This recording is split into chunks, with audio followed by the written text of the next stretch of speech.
उन्होंने मन बना लिया है असं म्हणायला कुठल्याही प्रकारचा आधार नाही. मी असं कधी म्हटलं नाही, मी असं कधी व्यक्त केलं नाही, मी असं कधी म्हणणार सुद्धा नाही. कारण मी छत्रपति शिवाजी महाराजांचा अनुयायी आहे. मैदान छोड़ करके भागेंगे नहीं, हम सारी समस्याओं को सुलझा करके रहेंगे, इतना ध्यान में रखना.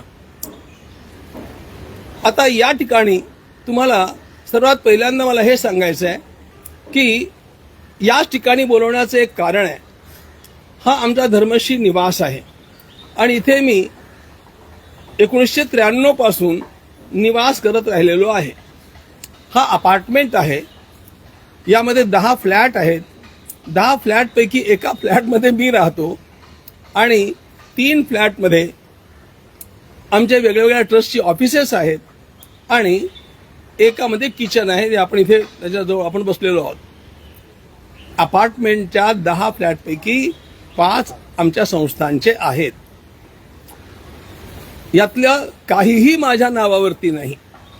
माझ्या नावावरती संपूर्ण जीवनामध्ये एक वीटही नाही. हे नीट नोंदून घ्या. फक्त एक बँक अकाउंट माझ्या नावावरती आहे.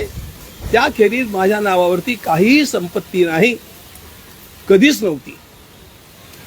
तरी पण जी न्यूजवाल्यांनी खुळचटपणानं त्यांच्या एका पत्रकाराला इथे पाठवून, तो अशुद्ध हिंदी बोलणारा मराठी पत्रकार होता, मला ठाऊक नाही तो इथे आहे की नाही, मला जाणून पण घेण्याची इच्छा नाही, पण त्यांनी ते पुन्हा पुन्हा पुन्हा पुन्हा दाखवलं. मी त्यांना माझी स्पष्टीकरणं पाठवल्यानंतरही दाखवलं. आणि म्हणून हे एकदा आपण लक्षात घ्यावं, याकरता मी तुम्हाला आमच्या या साध्या भोळ्या धर्मश्रीच्या प्रांगणामध्ये बोलवलं. आपण आलात, आपलं सर्वांचे आभार आहे. आता महत्वाची गोष्ट अशी की कोषाध्यक्ष पदाचा राजीनामा मी द्यावा अशा प्रकारचं मी कधी ध्वनितही केलं नाही. तरी पण ही वार्ता पसरते आहे आणि म्हणून त्याचं स्पष्टीकरण लोकांना वेळेवरती जाणं आवश्यक आहे. अनेक लोकांचे मला फोन येऊ लागले, मेसेज येऊ लागले की तुम्ही असं का करताय. म्हणून मी स्पष्टपणे सांगू इच्छितो, अशा प्रकारचा माझा विचार नाही, तो विचार कधीही नव्हता. कारण ट्रस्टच्या सोबत उभं राहण्याची हीच वेळ आहे. जेव्हा संघर्षाची पाळी येते तेव्हा पलायन करणं हा आपला महाराष्ट्रातला स्वभाव नाही आहे. म्हणून मी ठामपणे उभा आहे आणि मी असाच ठामपणे उभा राहीन. आता यानंतर तुम्हाला काही जे प्रश्न विचारायचे असतील त्या सगळ्या प्रश्नांची मुभा आहे. तो पहले यही चीज आप हिंदी में ब्रीफ कर दीजिए, फिर क्वेश्चन आंसर. अरे तो ये ठीक रहेगा. ठीक रहेगा. नाही, तुम्ही राजीनाम्याचं तुम्हाला विचारते बातमीवर तुमचा खुलासा काय नेमकं ते एकदा सांगा. कारण तुम्हाला विचारते बातमी खरी खोटी काय तुमचं. मी तेच सांगतोय ना. मी आता तुम्हाला मराठीत कळलं नाही का तुम्हाला. मी नाही महाराज, हां. स्टेटमेंट आलं पाहिजे. कळालं महाराज. विषय आता जे काही अयोध्येमधल्या ट्रस्टमधल्या नाही, आता यांचं उत्तर देऊ द्या ना. हा, मग एक ते क्लिअरिफिकेशन झालं ना. माझा राजीनामा देण्याचा विचार नाही. सगळीकडे आलेली बातमी खोटी आहे आणि ती कोणीतरी खोडसाळपणानं पसरवलेली बातमी आहे. संपलं. Yes, thank you. आता एक एक जण तुम्ही सगळं विचारा. जी चौकशी होते आहे अयोध्येमधल्या ट्रस्टमधल्या गैरव्यवहारांची, तर त्याच्याबद्दल तुम्ही समाधानी आहात का? त्या चौकशीबद्दल SIT ज्या पद्धतीनं चौकशी करते आहे, मी त्याच्याबद्दल समाधानी आहे. आणि आता तर हा उच्चतम न्यायालयामध्ये विषय गेलेला असल्यामुळे, सुप्रीम कोर्टात गेलेला असल्यामुळे मी अधिकच समाधानी आहे. चंपतराय यांचा राजीनामा घ्यायला हवा होता का? तुम्हाला काय वाटतं? हा, तुम्हाला हा प्रश्न थोडा गडबडीचा आहे. त्यांचा राजीनामा जो आहे ना, तो त्यांनी स्वेच्छेनं दिला आणि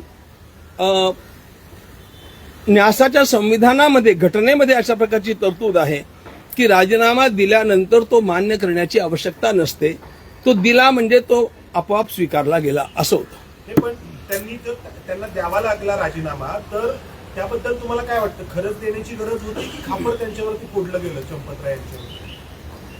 खापर त्यांच्यावरती फोडलं गेलं असं पण नाही म्हणता येणार. कारण त्यांचा हलगर्जीपणा या सगळ्या गोष्टीला पुष्कळसा कारणीभूत आहे आणि हे त्यांच्या पण लक्षात आलं आणि म्हणून त्यांनी स्वेच्छेनं दिलेलं आहे. तो कुठल्याही दडपणाखाली दिलेला नाही.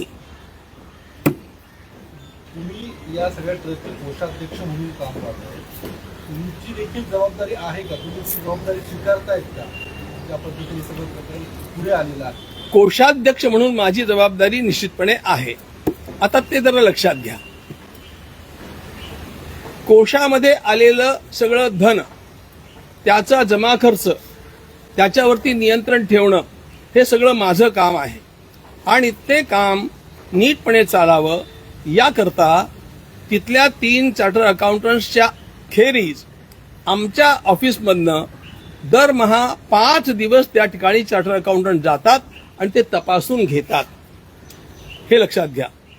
आता हा मुद्दा झाला जे धन कोशामध्ये आलं, जमा झालं त्याच्याबद्दलचा. प्रश्न जो आता उद्भवलेला आहे तो तिथे जे समर्पण केलं जातं, म्हणजे ज्याला ते चढावा चोरी असं म्हणतात, जे वाहिलं गेलं, हुंडीमध्ये दानपात्रात टाकलं गेलं, त्याचा अपहार झाला. हा झाला हे खरं आहे. पण त्या गोष्टीशी, त्या क्षेत्राशी माझा आधीपासून काहीही संबंध राहिलेला नाही. याचं कारण पण असं आहे की समर्पण होणं दानपात्रामध्ये ही रोजची प्रक्रिया आहे.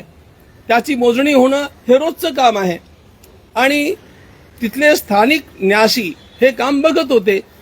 आणि मी प्रवासात असल्यामुळे आणि महिन्याकाठी 1-2-3 दिवस मी तिथे जात असल्यामुळे त्याची जबाबदारी त्या लोकांनी स्वीकारलेली होती आणि ते बघत होते. आणखी पण एक महत्वाचा मुद्दा आहे. केवळ त्यांच्यावरती हे अवलंबून नव्हतं, तर एसबीआयला हे काम सोपवलेलं होतं. हे काम MOU करून एसबीआयला, स्टेट बँक ऑफ इंडियाला सोपवलेलं होतं. त्यांनी ते स्वीकारलेलं होतं. आता तुरुंगात जितके लोक आहेत हे लक्षात ठेवा, हे सगळे एसबीआयचे एम्प्लॉईज आहेत. त्यांना सर्व्हिसला ठेवलंय ते एसबीआयनं ठेवलेलं आहे, ते आम्ही ठेवलेलं नाहीये. आता काय होतं, आपल्यातल्या काही लोकांनी हा चांगला मुलगा आहे याला ठेवून घ्या अशी शिफारस केलेली असणार, ती केलेली पण होती. पण कोणी शिफारस केल्यानंतर जो एम्प्लॉयमेंट देतो त्याचं हे काम असतं की त्याचा पूर्वेतिहास काय आहे किंवा तो काय योग्यतेचा आहे किंवा नाही हे बघणं कुणाचं काम आहे? तुम्हीच सांगा मला. हे एसबीआय बघते आहे. एसबीआय हे भारत सरकारची अत्यंत प्रतिष्ठित बँक आहे आणि त्यामुळे त्या बँकेवरती विश्वास नाही ठेवायचा तर आम्ही आणखी कोणाला असं आणणार आहोत, हे लक्षात ठेवलं पाहिजे. तुम्ही जबाबदारी स्वीकारलेली आहे, तुम्ही जबाबदारी तुमची आहे असं माझ्या कोशाच्या आय व्ययाची, जमा खर्चाची जबाबदारी मी स्वीकारतो. नाही, पण आता या सगळ्या प्रकरणाची SIT चौकशी याची खंत मला आहे. तुम्हाला असं वाटत नाही की चौकशी पूर्ण होत नाही तोपर्यंत तुम्ही त्या पदापासून बाजूला राहावं, कारण त्यावरती प्रभाव पडू शकतो या संपूर्ण चौकशीवरती. मी कुठलाही प्रभाव कोणावरती कधी टाकतच नाही. मी एकालाही एकही फोन केला नाही.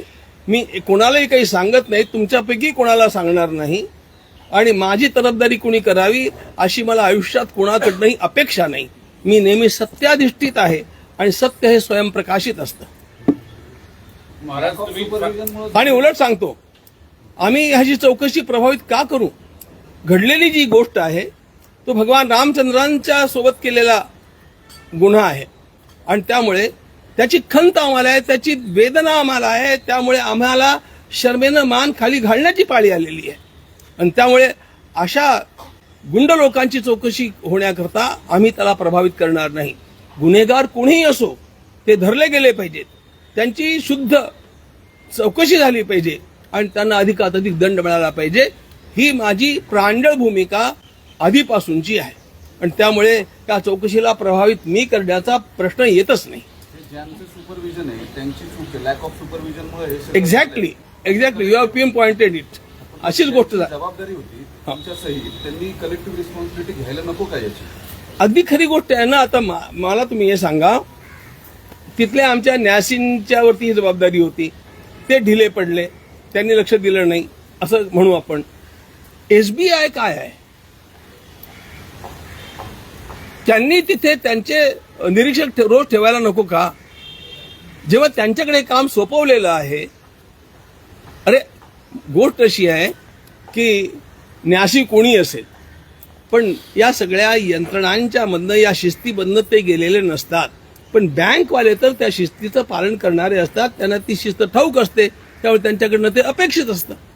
बँकवाल्या याचाही विचार करा. बँकवाल्यांना वाटलं नसेल ना की मंदिरामध्ये चोरी होऊ शकते म्हणून. रामाच्या मंदिरात, ज्या रामाला सगळ्या देशातून देणग्या मिळाल्या. बँकवाले हे प्रवचनकार नाही आहेत, कीर्तनकार नाही आहेत.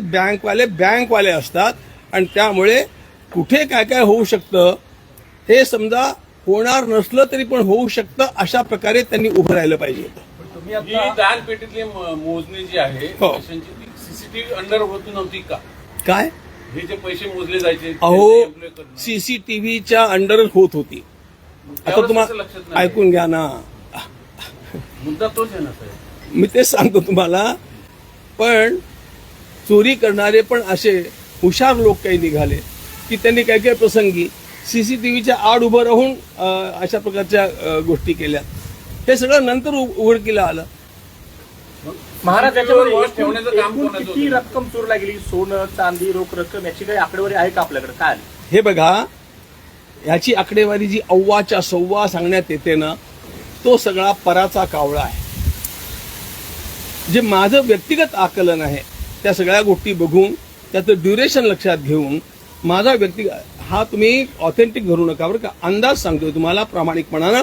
हा 3 कोटीच्या आसपास असला पाहिजे असं मला नीटपणे जाणवतं. त्याच्यामध्ये सोनं किती, चांदी किती? आता- काही माध्यमात 1400 कोटी गेल्याच्या अशा देखील बातम्या आहेत. या सगळ्या खोट्या आहेत. इतकं सोनं कोण टाकतं तिथे? स्वामी, तुम्ही कोषाध्यक्ष आहात आणि चंपतराव यांच्याकडनं हलगर्जी झाली, आता तुम्ही स्वतःच म्हणले आहात, पण त्यांच्याकडनं हलगर्जी झाली तशी तुमच्याकडनं पण त्यांच्या या कोषाध्यक्ष पदावर असून सुद्धा हिशोबाची तपासणी न व्यवस्थित केली. हिशेबाची तपासणीबद्दल हा प्रश्न नाही. हिशेबाची तपासणी उत्तम रीतीने चालू आहे.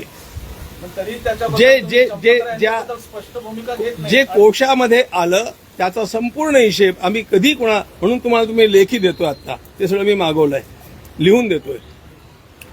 त्याची जबाबदारी पूर्णपणे माझी आहे.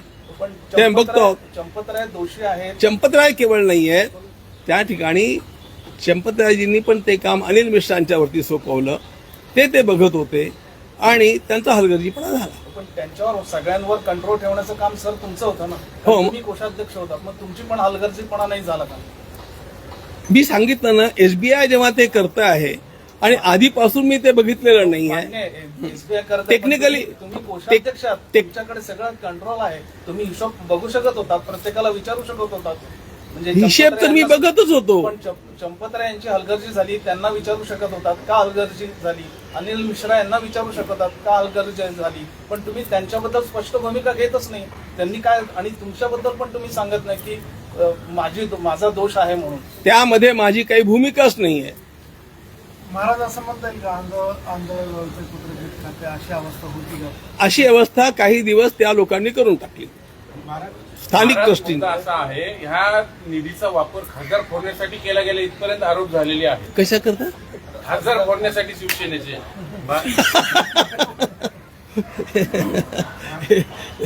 ऑन रेकॉर्ड आहे.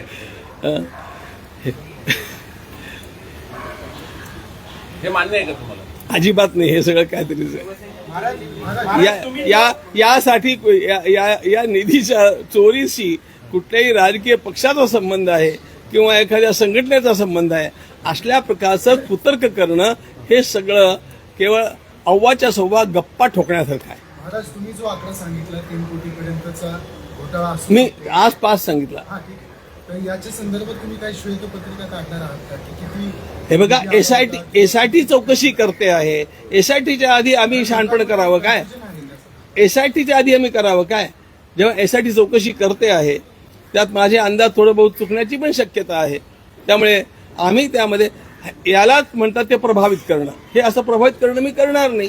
नाही, पण किमान तुम्ही जमा खर्च मांडला तर लोकांमधला जो संभ्रम आहे की अशी काही तिथे निधीची दानाची चोरी झाली, तिथल्या वस्तूंची चोरी नाही, या संदर्भात तुमच्याकडून काही ऑफिशियल डिक्लेरेशन? हे बघा, तुम्हाला मी एक गोष्ट सांगतो.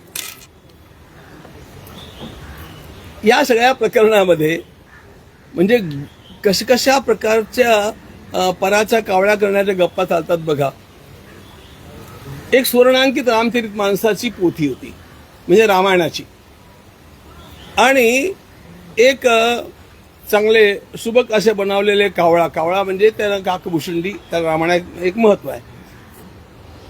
एक चांगला बहुमूल्य हार, रामाच्या पादुका ज्याच्यावरती रामाची पदचिन्ह अंकित आहेत, फार छान आहेत त्या. इतके दिवस ते मीडियामध्ये चाललं, ये कहाँ गया वो कहाँ गया.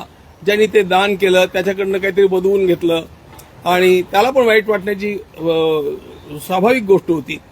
त्यांनी पण ते सांगितलं की वो कहाँ गया. आम्ही 22 तारखेला जेव्हा मीटिंग झाली, तर चुकलो मी, 6 तारखेला जेव्हा मीटिंग झाली त्या मीटिंगमध्ये 2926 अशा प्रकारच्या बहुमूल्य वस्तूंचं रजिस्टर सगळ्या प्रेस समोर ठेवलं. 2926 आणि ते सगळं ठेवून त्यांना सांगितलं यातलं कुठल्याही पानाचा कुठलाही फोटो तुम्ही घ्या, तुम्ही तपासून बघा. सर्वांच्या समोर ठेवलं. आणि ज्या रामायणाच्या चोरीबद्दल गप्पा चालल्या होत्या ते रामायण तिथे आणून ठेवलं. ज्या बहुमूल्य हाराबद्दल चाललं होतं तो हार तिथे आणून ठेवला. ते काकभूषुंडी तिथे आणून ठेवले आणि रामाच्या त्या पादुका त्या पण तिथे आणून ठेवल्या. ज्यांच्याबद्दल चर्चा चालली होती अशा 4-5 वस्तू आम्ही आणून ठेवल्या आणि आवाहन केलं की ज्या दानदात्याला कुठल्याही प्रकारची शंका असेल हे लिहून दिलं बरं का. आणि प्रेसमध्ये पण मी सांगितलं त्यांनी यावं आणि कुशालपणे आम्हाला त्याचं त्याने दान दिल्याचं सांगावं आणि ती वस्तू तिथे सुरक्षित आहे की नाही हे बघावं. मी तुम्हाला आणखी एक पत्र आता देतो आहे, ते आलं की नाही? पत्र देतो आहे. किती नंतर द्या, त्यात आहे तर सांगतो. इतका मोठा कांगावा केला गेला, नंतर मिळेल. इतका मोठा कांगावा केला गेला की सिंधी समाजानं 1-1 किलोच्या 200 चांदीच्या विटा दिल्या आणि त्या कुठे गेल्या त्या. मग आता त्याला आकडे फुगवून आणि असंच चाललं होतं सगळं रामायण. आम्ही सिंधी समाजाला एक पत्र लिहिलं, नाही सिंधी समाजाचं आम्हाला स्पष्टीकरण मागण्याकरता एक पत्र आलं. ते पत्र 26 जुलैला आलं, चुकलो 26 जूनला आलं. त्याला 1 जुलैला आम्ही उत्तर दिलं आणि ते उत्तर मिळाल्यानंतर त्यांनी आम्हाला एक पत्र लिहिलं आणि त्या पत्रामध्ये वी आर टोटली सॅटिस्फाईड हे सांगितलं. त्यांनी एक क्लिप पण काढली, तुमच्याकडे ती आली असेल तर बघा. पण त्यामध्ये त्यांच्या अध्यक्षांनी सांगितलं आम्ही ट्रस्टची क्षमा मागतो की आम्ही चुकून अशा प्रकारचं बोललो.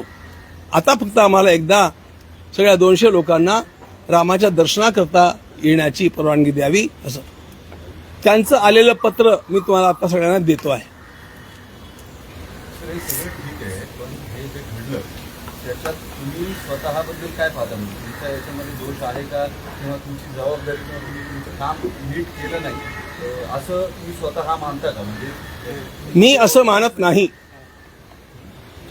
पण एक गोष्ट अशी आहे की जेव्हा ते घडलंय आणि कोषाध्यक्ष पदावरती माझं नाव आहे तेव्हा मला त्याची अत्यंत मोठी खंत आहे, इतकं मात्र मला सांगितलं पाहिजे. स्वामीजी, या प्रकरणानंतर अयोध्येमध्ये जी काही येणारे भाविक आहेत त्यांच्या संख्येत घट झालेली आहे, तर त्याबाबत तुम्ही लोकांना पुन्हा आव्हान काय करतात आणि लोकांचा विश्वास परत कसं या सगळ्या कामगिरीवर? या सगळ्या लोकांचा पुन्हा विश्वास निर्माण होईल अशा प्रकारचं वातावरण सगळ्या देशामध्ये निर्माण केल्याशिवाय राहणार नाही, लक्षात ठेवा.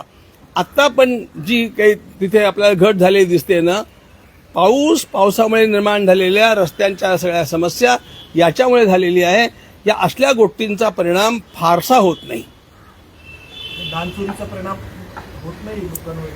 झाला असेल, 5-1% झाला असेल, होणार नाहीच असं नाही म्हणतायत, पण तो लोकांना ती एकदम घटून गेली संख्या वगैरे वगैरे हे असलं काही होता नाही. स्वामीजी, क्या कहेंगे खास करके जो बैठक पार पडली, एकदा मराठी की नाराजी व्यक्त करण्यात आली या सगळ्या कशाची?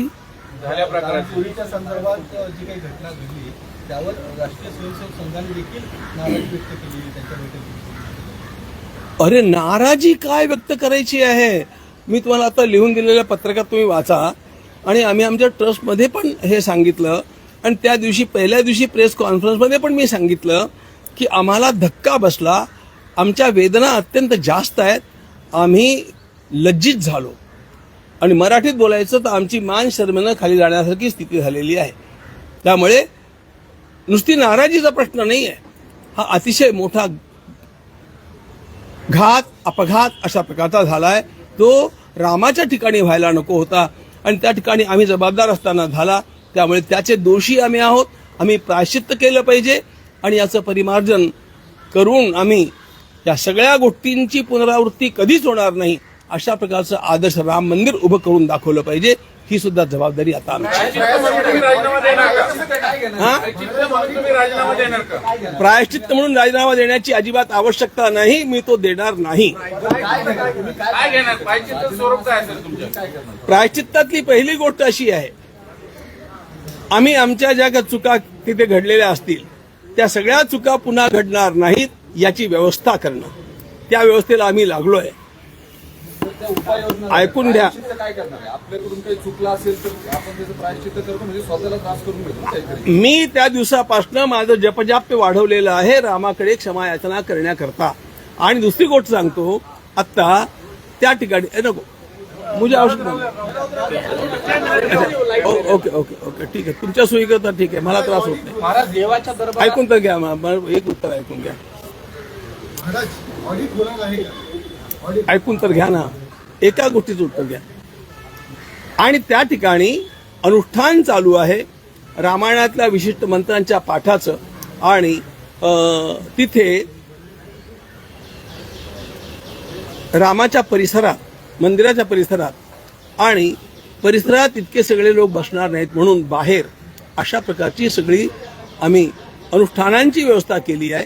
कारण अशा प्रकारच्या कुठल्याही अपराधाकरता क्षमा याचनासाठी विष्णू सहस्रनामाचे पाठ, रामाचे पाठ, रामरक्षेचे पाठ ही सगळी प्रायश्चित्त सांगितलेली आहेत, ती आम्ही करतो. या प्रायश्चित्तामुळे चोरांची मानसिकता बदलणार आहे का? मुळात जी चोरी केली त्यांनी. याला चोरी एक वृत्ती आहे, एक प्रवृत्ती आहे, विकृती आहे. या असल्या पाठ केल्याने त्यांची प्रवृत्ती बदलणार आहे का? मुळात आपल्याला सिस्टम एकदम स्ट्रॉंग केली गेली पाहिजे.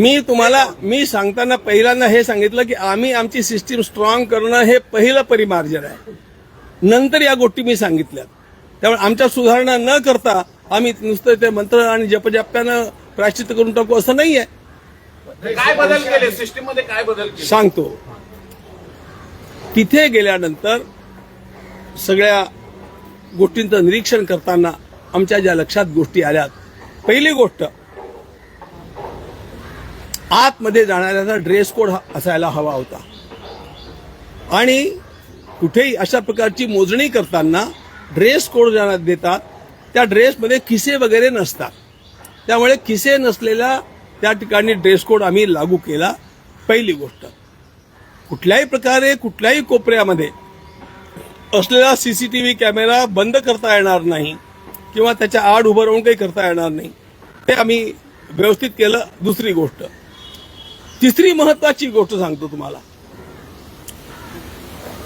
हे सगळं जे चाललं होतं ना, चोरी मारीचं कांड, त्याला एक फार मोठं कारण झालं होतं. तिथे टेबलावरती बसून, म्हणजे टेबल खुर्चीवरती बसून टेबलावरती कॅश काउंटिंग होत होतं. याचा गैरलाभ कसा घेता येतो? एखादं बंडल अशा प्रकारे घेतलं आणि टेबलाच्या खालीच खिशात टाकलं, अशा प्रकारचं होतं. ते सगळं बंद करण्याकरता आम्ही सतरंजा टाकून सतरंजावरती मोजणं चालू केलं. आणखी पण एक गोष्ट आहे, त्या सगळ्या मोजणीच्या वेळेला ट्रस्टच्या वतीनं 2 लोक आणि SBIच्या वतीनं 2 लोक हे तिथे कायम असतील आतमध्ये, अशा प्रकारची सगळी व्यवस्था आम्ही केलेली आहे.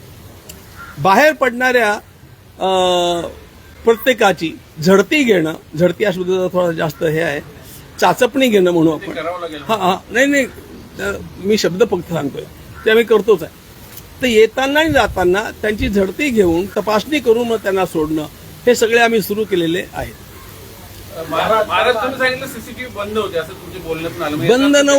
बंद नव्हते राव, मी ऐकून घ्या ना.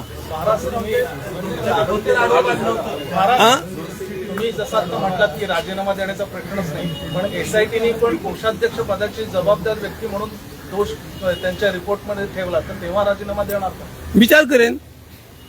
SITचं म्हणणं काही ब्रह्मवाक्य नसतं. I will have my own say. SITला ते प्रूव्ह करावं लागेल. नाही महाराज, तुम्ही आता बिल्डिंगचे भैया रुको नहीं, ये मेजोरिटी है यहाँ, लोकशाही है. मैंने कहा ना मैं आपके लिए हिंदी में पूरी बात करूँ. सब्जेक्ट नेशनल है तो उसके लिए आप नेशनली मैं तैयार हूँ. अभी इनसे पूछ लो, मराठी बंद कर दो. अभी मैं हिंदी में बोलता हूँ. अभी आप पूछिए. महाराज जी क्या कहेंगे? अभी कोई मराठी में नहीं पूछेगा. हाँ, जो आरोप लगे, चंदा चोरी के आरोप लगे, जिसके बाद SIT हुई और